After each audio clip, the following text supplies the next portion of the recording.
For songwriter Anthony D'Amato, an intimate solo acoustic performance at Outpost and the Burbs is a return to his New Jersey roots. I'm not your lover just because I spent the night. I'm not a liar just because I'm never right. So I grew up in a town called Blairstown, which is in the northwest part of the state. It's a very rural area out in the woods, not much going on. But my parents are from the Jersey Shore, which has a really rich music history, and my folks would take me to the Stone Pony when I was a kid too. I remember really young going to see Bruce Springsteen, so that became like a regular thing. And then when I go back to Blairstown where I lived, there was literally nowhere to see live music, so I kind of would make it up myself. Anthony followed this passion for writing songs straight through his college career at Princeton University.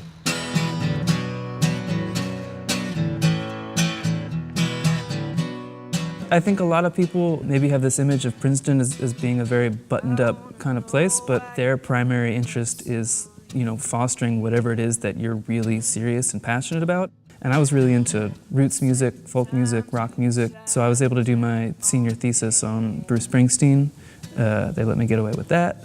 On your tattoo, on your wrist. My freshman year, I got a microphone and a preamp that I could hook up to my laptop, and by my senior year, I felt strongly about this collection of songs I had, and so I recorded my first album in my dorm room over in Little Hall. So tell them you've had enough and hang up the golden gloves, 'cause ain't no price worth this pay. Golden Gloves actually is a good example of a song that I wrote in my dorm room my sophomore year. That music just sat in the back of my brain for about 8 or 9 years probably before I ever had any lyrics for it that made sense. Nothing's gonna change but your age and the shape of the bruise.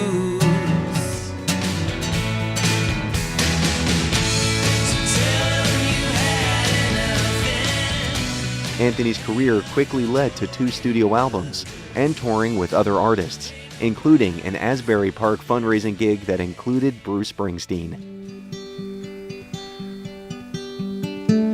First fruit fell from the tree.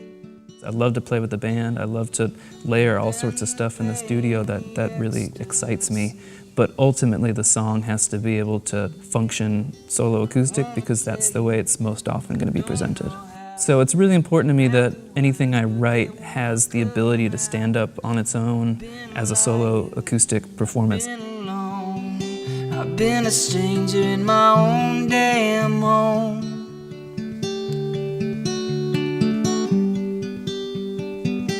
One of the things that definitely attracted me to Princeton was Paul Muldoon, the Pulitzer Prize-winning poet from Ireland, and he's written lyrics for Warren Zevon. He's a big rock music fan.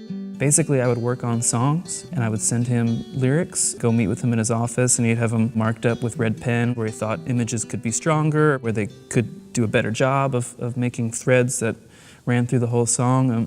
So it made me think about lyrics in a totally different way. During a European tour in early 2017, Anthony realized his protest songs could see new life in a new political climate. I was on tour in Europe, and the tour started in the Netherlands on Inauguration Day. I felt fairly helpless and frustrated being so far away from home during this really tumultuous moment. So I decided as soon as I got back, I wanted to try and turn that energy into something positive.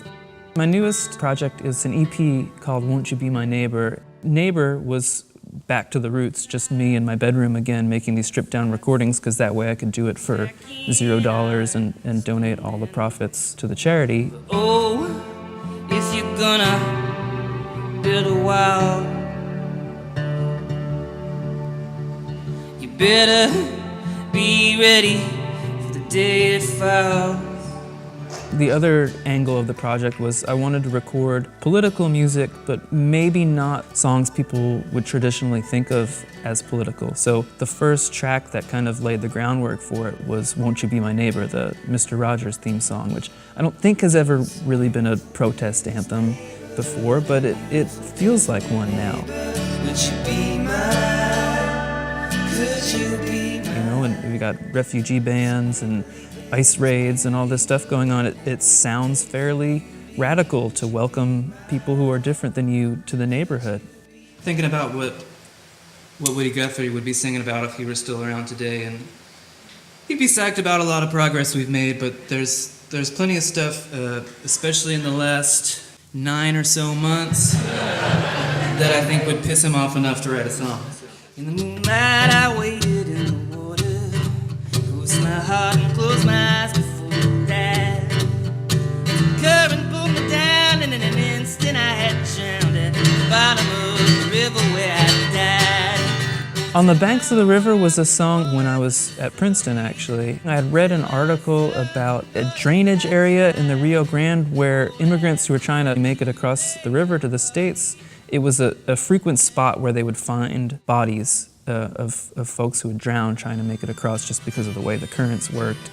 So I'd originally written this song years ago, but Donald Trump took office, and with all the talk of border walls and raids and deportations, it felt like something that sadly hasn't gotten less important to say.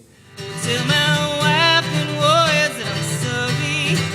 Tell my sons and daughters that I tried. All I ask is that you lay my body by the banks of the river where I died. All I ask is that you lay my body by the banks of the river. My favorite things in the world to do are to travel and play music and meet new people. And my ideal is to stay on the road playing as much as I can, seeing the world and writing songs and sharing them with people.